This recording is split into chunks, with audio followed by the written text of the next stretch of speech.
اعوذ باللہ من الشیطان الرجیم بسم اللہ الرحمن الرحیم۔ جیسے کہ آپ کو معلوم ہے کہ ہماری تختی چل رہی ہیں، جتنے ہم نے پیچھے قاعدے پڑھے ہیں ان سب کی ہم مشق اس تختی میں کر رہے ہیں۔ یغنی وقفاً یغنی، یغ سکون کا، نی یا مدہ کا، یا مدہ کے بعد الف کی شکل کا حمزہ موجود ہے تو ہم نے اس کو مد منفصل کہنا ہے۔ یغ سکون کا، نی مد منفصل کا، 4 الف کی مقدار سے کھینچیں گے۔ اگر آپ کو اس قاعدے کا نہ پتہ ہو تو پچھلی ویڈیو لازمی دیکھیے گا۔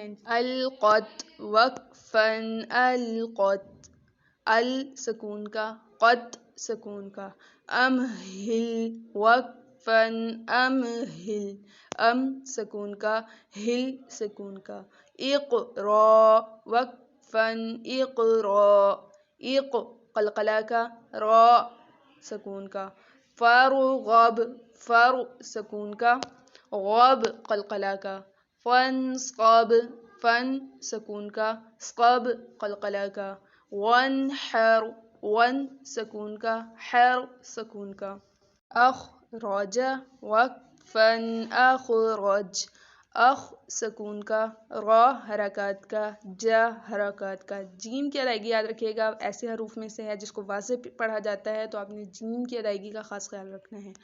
ارسل وقفاً ارسل، ار سکون کا، سا حرکات کا، لا حرکات کا، اغطش وقفاً اغطش، اغ سکون کا، قا حرکات کا، شا حرکات کا، افلح وقفاً افلح، اف سکون کا، لا حرکات کا، ح حرکات کا، اکرم وقفاً اکرم، اک سکون کا، را حرکات کا، ما حرکات کا۔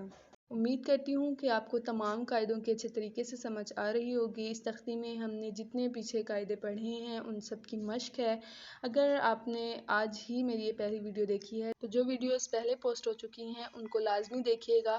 آپ کو اس تختی کی جب ہی سمجھ آئے گی جب آپ کو پہلے قاعدوں کی سمجھ آئے گی۔ تو پہلے اپنے پچھلے قاعدے جو ان سے ہیں، حرکات کے، تنوین کے، مد کے، شد کے، جتنے قاعدے ہیں ان کو اچھے طریقے سے سمجھ لیجئے، پھر انشاءاللہ تعالیٰ آپ کو اس تختی کو سمجھنا بہت آسان ہو جائے گا۔ آج کے لیے بس اتنا ہی، مجھے دیجیے اجازت، پھر ملتے ہیں انشاءاللہ تعالیٰ نیکسٹ ویڈیو میں۔ دعاؤں میں یاد رکھیے گا۔ اللہ حافظ۔